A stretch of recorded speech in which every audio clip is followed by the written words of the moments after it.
Hi, everyone. Welcome to the Navigant Credit Union Broadcast Center. I'm GoLocal News editor Kate Nagel. Thanks for joining us for the Tuesday News, Politics, and Lifestyle show. I'd like to welcome GoLocal regular Jennifer Lawless at American University. Thanks for joining us today. Happy to be here. Well, great time to be talking about national politics and the reaction inside the Beltway to President Donald Trump's meeting with Kim Jong-un and what transpired. What are folks saying? I think both parties are somewhat stunned by what happened. Not only in that Donald Trump basically gave something away and didn't get anything back, but also because of the way that Trump treated Kim Jong-un, especially relative to the way that he treated Justin Trudeau, which we can talk about in a minute. But I mean, the relationship in general and the way that they greeted one another and the body language and the patting on the arm and just the overall demeanor was that which we would typically reserved for our allies, not, an enemy or at least a hostile power that has engaged in human rights abuses. And so I think both Democrats and Republicans are a little perturbed by the fact that Trump didn't use this opportunity to express disfavor toward the way the North Korean regime has conducted itself.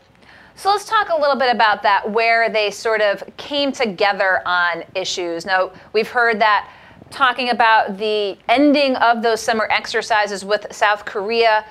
We've seen North Korea agree to do denuclearization. Is this an even deal?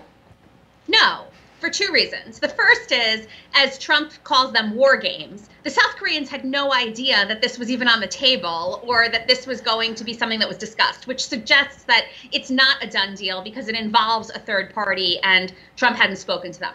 The second is the denuclearization that North Korea apparently agreed to is incredibly vague and amorphous. It's unclear what measurable steps are going to be taken. It's unclear how it's going to be monitored. And it's also unclear what the timetable is. So I don't think that most people who are assessing the deal, if we can call it that, really would believe that it's bilateral in nature. Got to talk about Dennis Rodman. Where does he end up in the pages of history? I've got to say that as I was watching the Dennis Rodman interview last night, I initially felt like, are we kidding with this?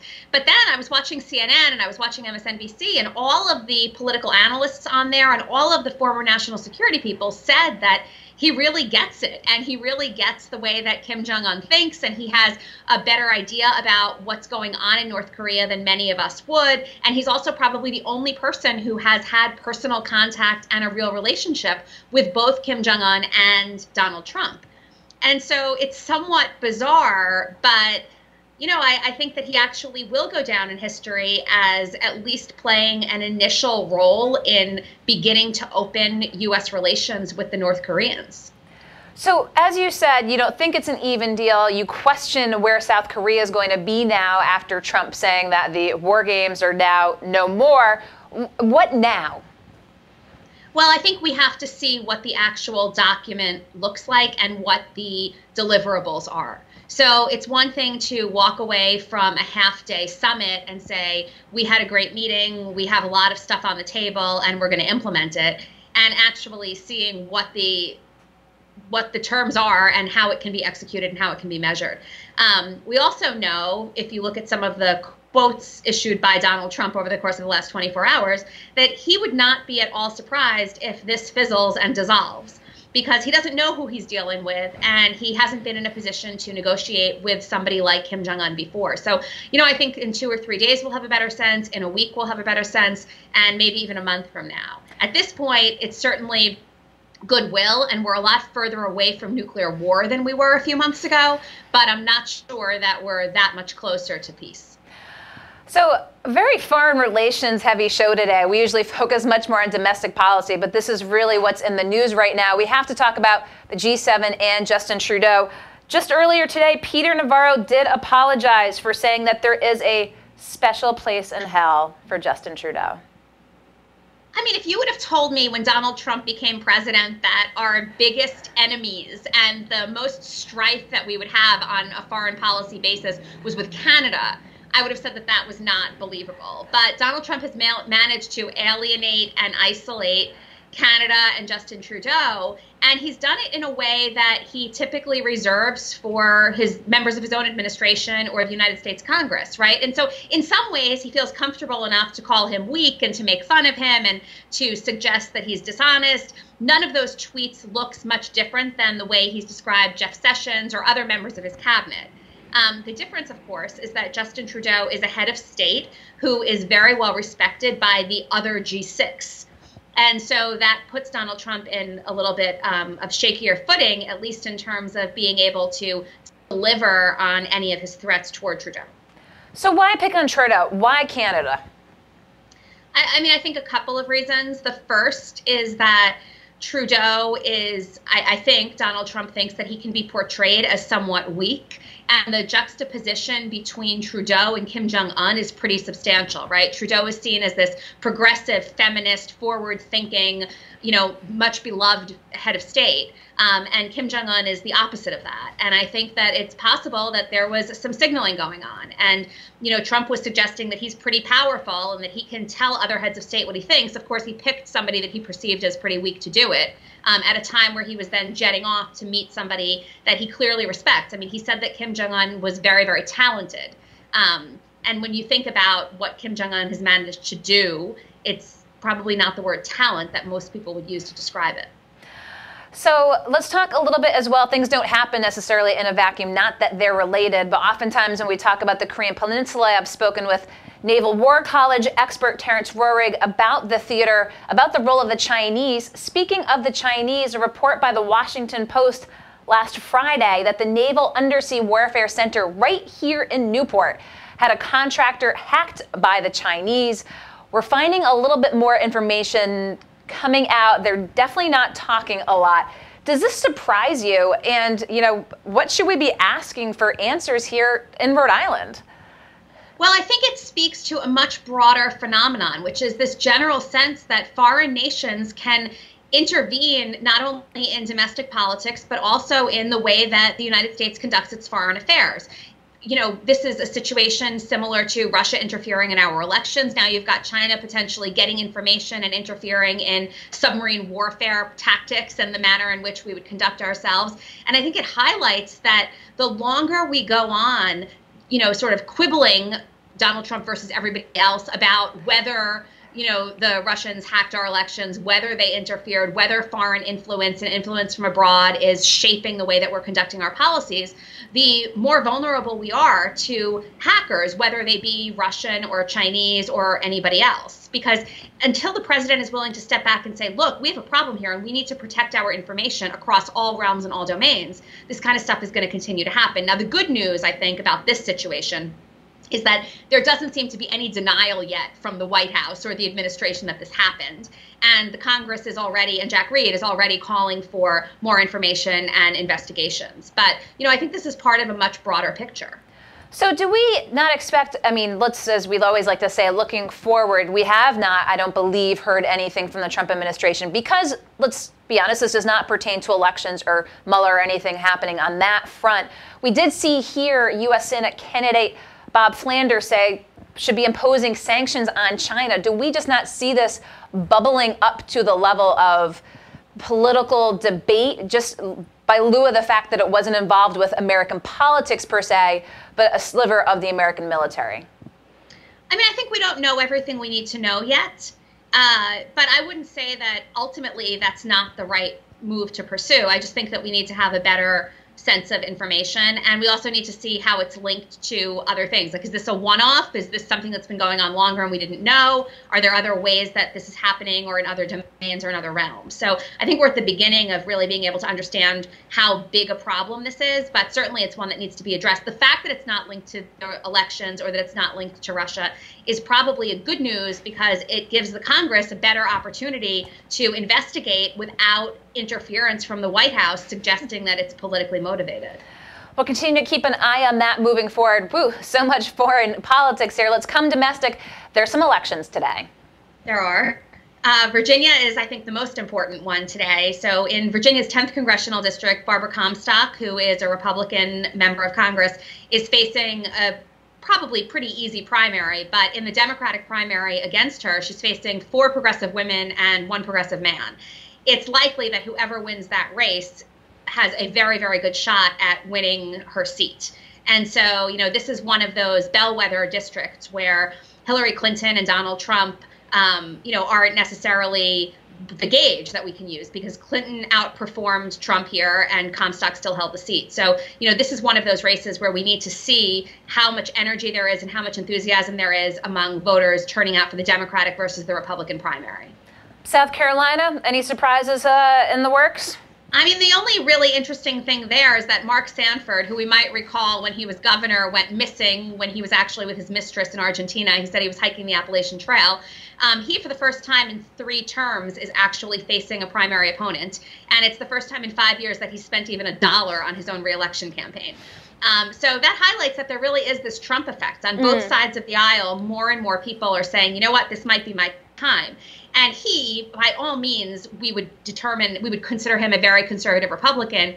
He's being framed as a loosey-goosey moderate and as not willing to stand up and defend Donald Trump from his Republican opponent who's running all the way to his right. So I think that sort of foreshadows what we might expect in some of these very, very red districts. So before we let you go, Jennifer, we do have to ask you, we have parsed the latest poll from GoLocal down to its finest point. It was released last Thursday with John Delavolpe taking a snapshot in time here. And the question I want to ask you is the head-to-head of a Joe Trillo, Alan Fung, Gina Raimondo shows Fung and Raimondo in a dead heat at about 33% apiece, 18% undecided, 16% to Joe Trillo.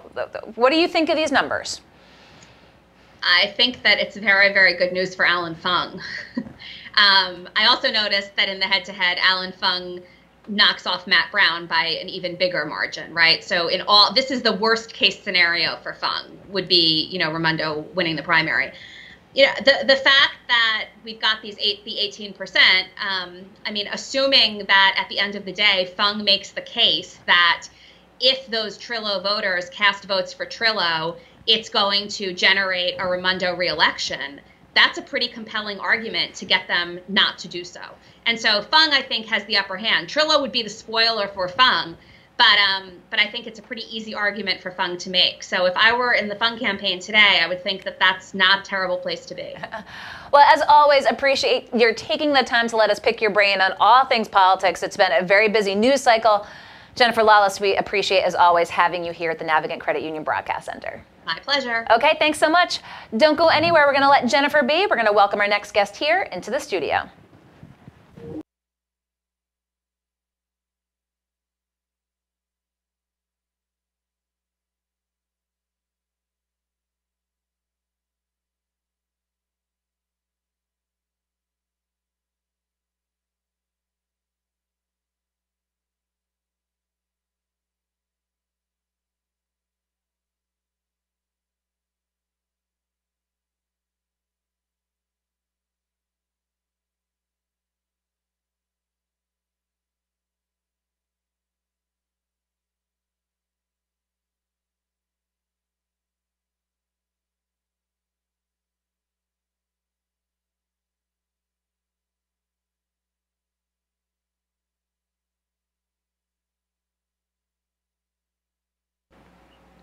Hi, everyone. Welcome back to the Navigant Credit Union Broadcast Center. I'm GoLocal News editor Kate Nagel. I'd like to welcome my next guest in, Joanne Littman, the former editor-in-chief of USA Today. New book coming out, That's What She Said, What Men Need to Know and Women Need to Tell Them About Working Together. Joanne, thank you for taking the time to join us today. Thanks for having me here. So talk with us a little bit. I want to start with the book before we go into a little media. When did you decide that you had to sit down and write this book? I've actually been working on That's What She Said for more than 3 years.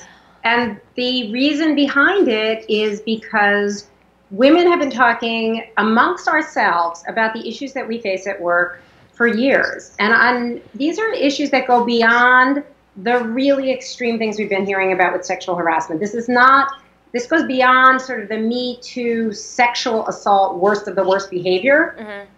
Instead, what women talk about all the time are the issues we face on a daily basis, 100 times a day. Being marginalized, overlooked, interrupted, just simply not taken as seriously as the man sitting next to us, not given the same level of respect. And so what I wanted to do was actually write a book that would talk about these issues in a way that invited men into the conversation, because I do feel like women talking to each other, it's a great conversation, but it's half a conversation.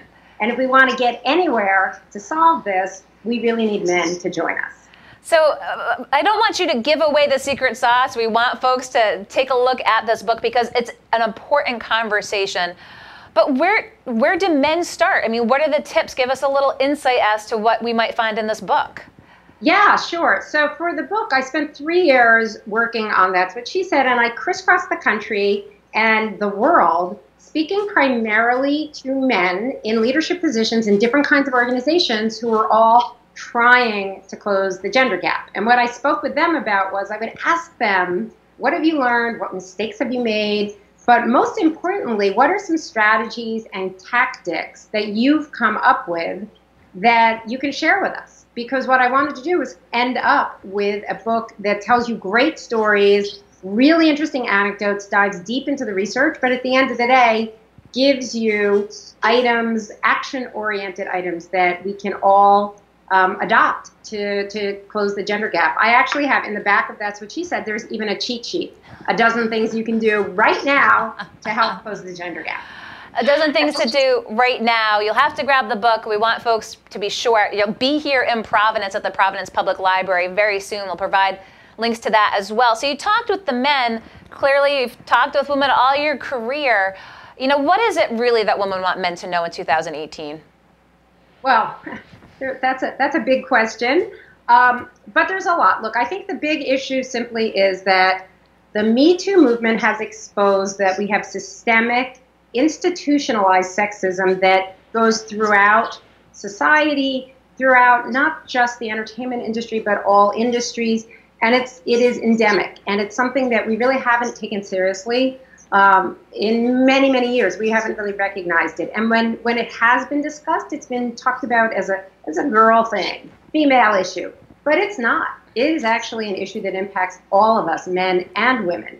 And in fact, the research will show you that adding women to work groups, adding women to leadership makes your organization more successful. There's a real business imperative here for men as well as women. So it's not even just doing the right thing, which should be enough, right? It should be enough that we all want an equal world. But it's not, it goes beyond that. It makes you more successful. And what have you heard? I'm sure you've heard some of the chatter out there, especially with this Me Too movement. You've seen some in certain areas a fear of a backlash, if you will. If you've heard this, well, if a employer has a man or a woman, they might lean towards a man because they're so fearful of sort of this litigious society. I mean, is that such should we be fearful of that almost sort of backlash? And is this book trying to, again, dispel and dismiss this? Right, and absolutely. So here's the issue. We hear a lot of that anecdotally, people saying, oh no, this will happen. Thankfully, we haven't seen a lot of it actually happening in action. And by the way, I have to say that when I hear guys say, oh, well, I'll never want to hire a woman again, I don't buy it. I just think it's an excuse. I have no patience for that. Seriously. I mean, really, really. In fact, there has never been a better time for men and women to talk about these issues. So it's actually a better than ever time, right? This is the first time that men who are fearful, and I tell men this, by the way, I do say, look, if you have any concerns, just ask. It doesn't hurt to ask. I had a situation myself a few weeks ago. I got a drink with a business associate I hadn't seen in a while, and he and I met in a restaurant, and I walked in, and he gave me a hug, and he pulls back, and he's like, uh-oh, is that still okay? And I laughed. I said, of course, it's fine. We've known each other forever. I'm a hugger. It's all cool. Here's the thing. First of all, I was not offended at all that he asked. Secondly, he'll never have to ask me again. But third, and most important, is the next woman, actually, it might offend her. So way better to put that out there in the open and make it discussable than to play that sort of awkward body language dance, not quite sure what's happening here, and to kind of not talk about it, right? So I love the fact that these issues are discussable in mixed company. And you raise a good point. You know, there's greetings all around, especially different parts of the country, too, in terms of formalities and even through different generations. Should men be broaching that with women they know, women they don't know? I mean, how do you do that dance? Yeah, look, I think it never hurts to ask. And I've spoken to a lot of women about this issue as well, professional women who do tell me things like, I was at a conference not long ago, and this woman said to me, you know, just in group photos, guys who are, you know, when you put your arms around each other in group photos, she said suddenly the guys are like, uh-oh, can I do that? And I get we're in a time of flux, right? We're kind of redefining what's okay and what's not okay. But while we're in that moment, I really think it's healthy to talk about it and to ask the question and put it out there, which is always better than bottling it up and going home and wondering, did I do something wrong? Should I have done that differently, right? Yeah, let's get it out there and talk about it. So I have to imagine the book tour and the reaction and discussions that happen where you're going around the country have to be fascinating, and they have to, no one can imitate the other. You're so correct. I have loved I'm traveling the country. I actually just got back from Europe where I was discussing the book. I'm going back to London in a couple of weeks.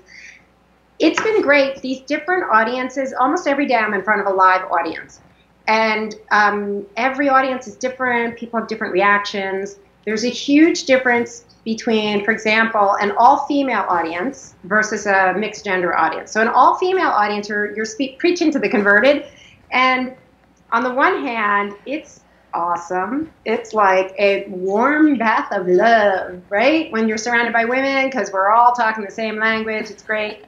But on the other hand, we already know this, right? We're preaching to the converted. Whereas in a mixed gender audience, I do notice the women in particular do freeze up a little bit, which I think is something we need to get over. They're not as comfortable, but I think that the discussions are extremely productive in those audiences because men and women have a chance to air out these differences and to start to hash through sort of how do we close the gap? How do we work together to close the gap? And that, to me, is really healthy. The other thing I noticed with the live audiences is a huge generational difference between, I would say, people who are maybe 40 and over versus recent college graduates. So in particular, young women, recent college grads, women under 30, tend to be much angrier.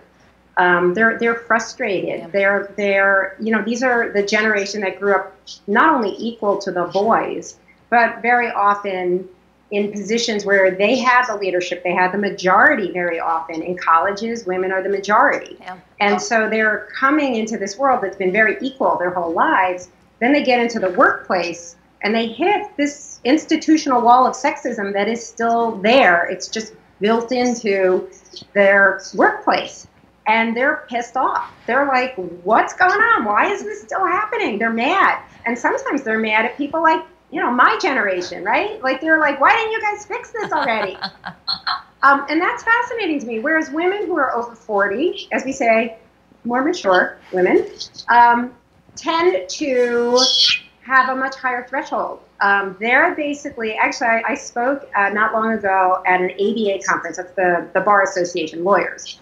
And there was a woman who came up to me, who was probably maybe in her 40s, a woman lawyer who came up to me, and she said to me, she said, you and I, we are in the suck it up generation. As in, stuff happens, just deal with it.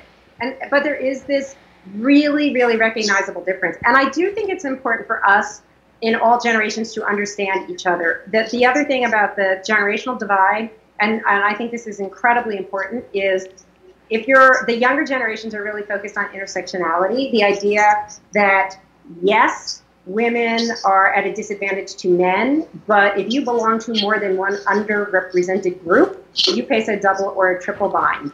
So women in general make 80 cents on the dollar for what men earn, but for black women, that figure is 63 cents on the dollar. And for Latina women, 54 cents on the dollar. Younger people are highly focused on that inequity, and I think that's extremely, extremely encouraging that they are focused on it. older generations haven't quite figured it out. They're still figuring out kind of the male-female divide. So the younger generations are, again, thinking about more things outside the box as well. Well, we look forward to having you here in Providence. I do have to ask you, as we're a media company here, do you miss the media world? Well, I don't feel like I've left the media world since I'm still doing a ton of media. So I love a newsroom. I've spent my whole career in a newsroom, at USA Today and USA Today Network. I was working with 3,000 journalists, 110 newspapers. And that's an environment that I love. I love a newsroom. But at the same time, since the book came out, every day I've been out there talking to people. I've been doing a ton of media, and I enjoy that. So I don't really feel like I've left the media world. And also, this is a topic that is very top of mind and that is very much in the news and that people do care about. So I feel like it's gratifying to be able to really throw myself into something that I really believe in, but that also hopefully will have an impact. I really do hope that That's What She Said will help be part of that conversation and move it forward and move it to the what's next phase, which is the solutions phase. Well, I appreciate your taking the time to give us a little preview both of the book and your appearance coming up here in Providence. We'll provide links to that as well. But Joanne Littman, really appreciate your taking the time here to Skype into the Navigant Credit Union Broadcast Center. My pleasure. Thank you. Okay. I look forward to seeing you in Providence. Okay, thanks, Joanne. Take care. Bye. Okay, don't go anywhere. I'll be right back here in the Navigant Credit Union Broadcast Center with our next guest.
Hi, everyone. Welcome back to the Navigant Credit Union Broadcast Center. I'm GoLocal News editor Kate Nagel. Thanks for joining for this 4 o'clock show today. I'd like to welcome a familiar face, Nick Albanese. I appreciate you coming back in. How you doing? You were here for The Last Sicilian. Yeah. You're back for the last days of Rock and Robs. I'm noticing a last theme here. It's just a coincidence. I was December? I don't know. It was before the New Year. I was here, and I went off to New York in January, and did 2 weeks there. And that was amazing. 2 weeks off Broadway. The response, the people, the crowds were really good. I made some really good connections and met some really good people. And there's some interest in some potential film opportunities, yes? Yeah, I'm currently working on the screenplay version, which is totally different than a one-man show. So now I have to actually write out these characters and make them really alive on screen. So I'm working on the screenplay. So you're working on a screenplay as you have a new show about to start. Yeah, I've done a lot of writing since the new year. I wrote three plays. Some I revived, and one I wrote totally brand new. And I'm debuting them all this year. We just did Everybody Needs Some Therapy in May, and I had 4 sold-out shows. It was incredible. We had Erica Atwell in here giving her a little shout out. Yeah, she was in the little one act before it. It was also Therapy Hour with Dr. D. It was a therapy theme, So sold out 4 shows. 4 shows sold out. It was a lot of fun. We're bringing it back in August, so we're going to bring it back, and then the new one is going to debut this Friday. It's The Last Days of Rock and Robs, and it's loosely based on like a true story of a record shop in Greenwich Village, seeing its last days, because no one was buying vinyl, because it's kind of based, vinyl's making its comeback. Oh, it is. A little bit, right? But this is kind of set back like 2011, 2012, and the shop, nobody was buying albums anymore, and they were ready to close. And I read an article about it. I saw a little like short documentary on it, so I just I kind of wrote it, and then I added a couple other characters that really didn't exist to beef up the story. And that's what we got. It's a little drama. It's mostly drama, but a little bit of comedy. Tell me about the beard for the role. Yeah, I was just supposed to direct the show. I just wanted to sit back, chill out, and direct. I wanted to take a break from acting, but I ended up taking a role, the smaller role in the show, as the landlord of the building where the record shop is. He's kind of a jerk, so I figure I'll grow a beard. I have to be about a decade older than I am. Okay. I'm gonna gray my hair up a little bit, so I'm gonna be like this older little jerk.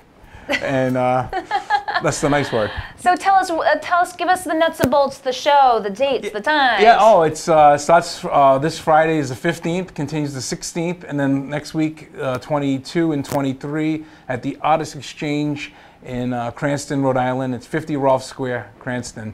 8 o'clock shows. You can go. Just if you Google Artist Exchange, you'll get their website and you can find the tickets. Got to tell you, if you're watching right now and you want to see the show, the first person who tweets at GoLocalProv and says, "I want to see Rockin' Robs," we'll get you some free tickets. Free tickets, pair of tickets for you. So who's going to love the show? Music lovers, theater lovers, everybody. It's different for me because a lot of my stuff is mostly comedy, and this is it's a deep show. It's you would think it's about music. There's some music in it. You know, we play music in between this changing of the scenes.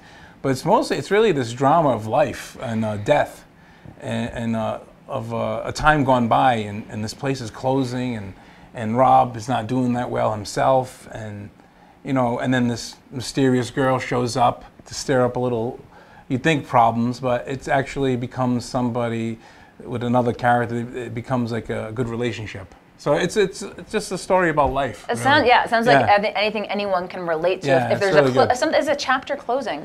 Chapters close all the time. Yeah, that's exactly what it is. This chapter closes, a new one begins, and the actors are great, all great actors. I'm very proud of them. Director Beth Angeloni, she's doing an amazing job. She took over for me to direct it, so I can step in and play the role. So 4 performances? We're doing 4 performances this Friday and Saturday, and next Friday and Saturday. Okay, so you are a tough man to keep tabs on. The Last Sicilian was off Broadway. You're writing the screenplay for a potential look at a film opportunity. The Last Days of Rockin' Robs. What's next? And then we're bringing back the therapy show for a weekend in August, and then I have a pretty big show coming up in October. It's going to be a 3-weekend run, and it's called Many Sides to the Reaper.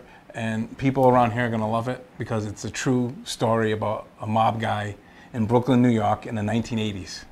So I'm going with the true story theme. I don't know. I just like true stories. They're more interesting, I guess. I don't know. So talk with us about, as you said, you were reading something about Rockin' Robs, and you're talking about the true stories here. I mean, is Rhode Island just in the blood? Like, if you get so rich and famous and pulled out of Rhode Island, like, is the pull always here? Oh no, I'll stay here. I'll stay. I'm not gonna go anywhere. I've been out to West Coast. New York's too crazy to live. I can't take that.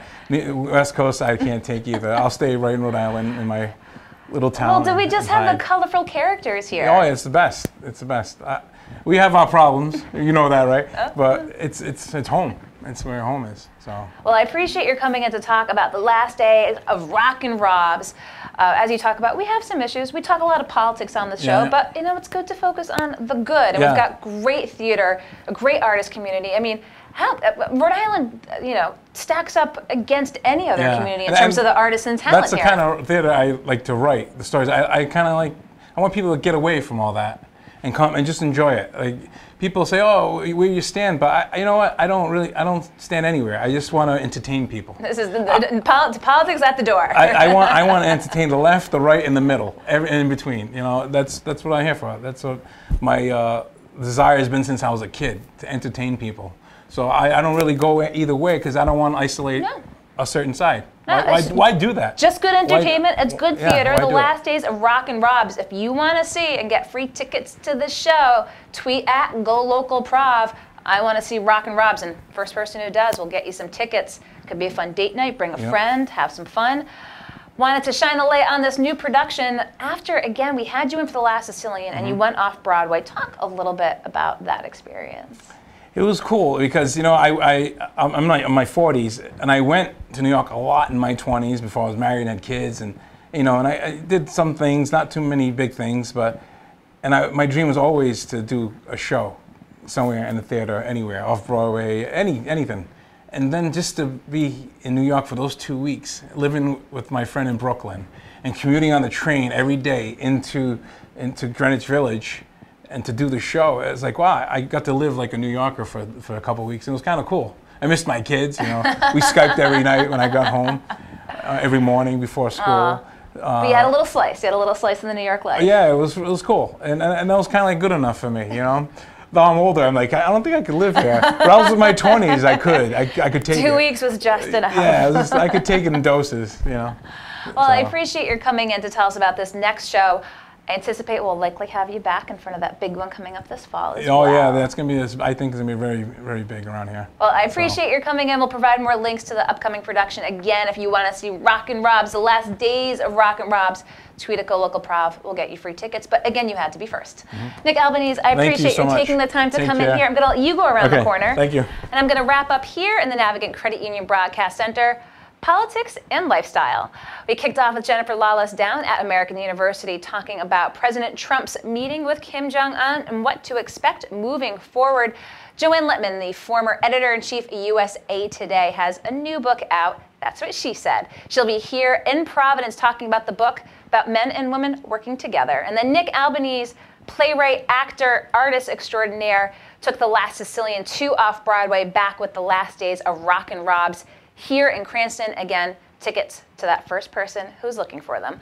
We'll be back tomorrow here in the Navigant Credit Union Broadcast Center. 3 o'clock, of course, is The Taste with Rick Simone, talking about summer event planning. He's got a great lineup as usual. 4 o'clock, I'll be back with news and politics. You can check out on GoLocal's Facebook page the House budget briefing this afternoon. Speaker of the House, Nicholas Mattiello, was talking about some developments since the House Finance Committee approved the budget late on Friday night. We'll be bringing you more politics as well. But we look forward to seeing you here tomorrow on GoLocal Live. I'm GoLocal News Editor Kate Nagel.